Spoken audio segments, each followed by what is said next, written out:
खबर तो यह है कि अवैध खनन के मुद्दे पर पहले की सरकारों की भी किरकिरी होती रही है।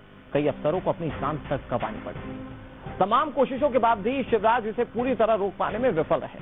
अब कमलनाथ सरकार इस मुद्दे पर गिरना नहीं चाहती।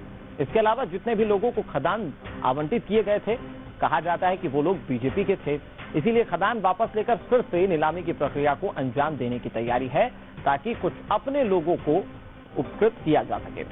इसके अलावा कंप्यूटर बाबा इस बार नर्मदा में अवैध खनन पर खुद नजर रख रहे हैं, इसीलिए ये माना जा रहा है कि इस बार सख्ती का असर भी दिख सकता है।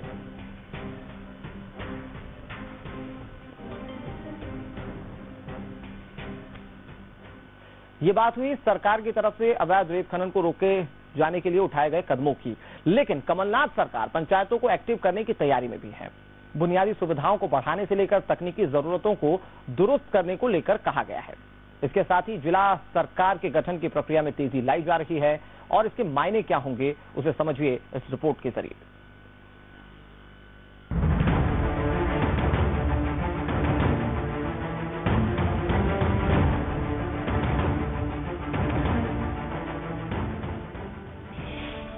जिला सरकार और पंचायतों को मजबूत बनाने की तैयारी। योजनाओं के जल्द क्रियान्वयन के लिए सरकार की कोशिश। सरकारी योजनाओं में जमीन पर उतरने में देरी न हो और तेजी से विकास कार्य शुरू करने के लिए सरकार ने जिला सरकार की पहल की। इसके साथ ही पंचायतों को भी और मजबूत करने की कवायद की जा रही है। प्रदेश में करीब 23,113 पंचायतें हैं।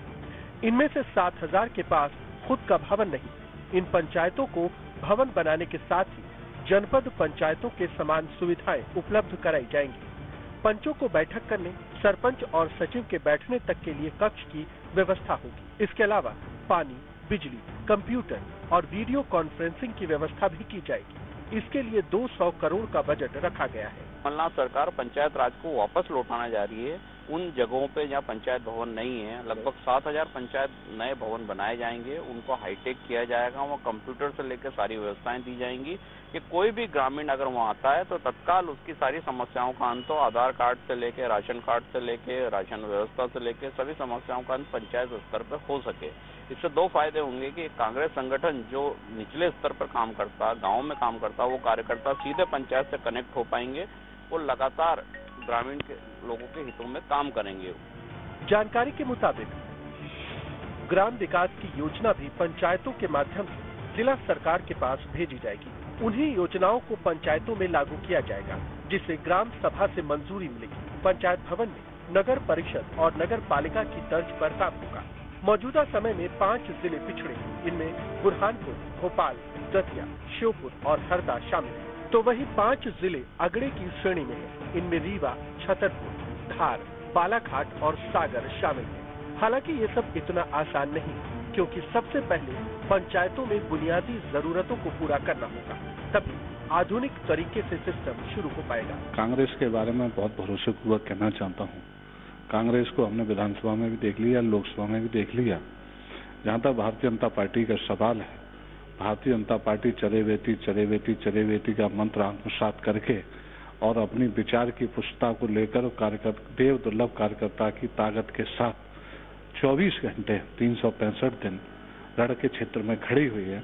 हमने कांग्रेस को पहले भी देखा है और आगे भी देखेंगे। कांग्रेस को परास्त करेगी भारतीय जनता पार्टी। पंचायतों के साथ साथ जिला सरकार के गठन की भी तैयारी है। जिला सरकार के अधिकारों पर गौर करें तो 3 करोड़ तक के निर्माण कार्य मंजूर करने का अधिकार होगा।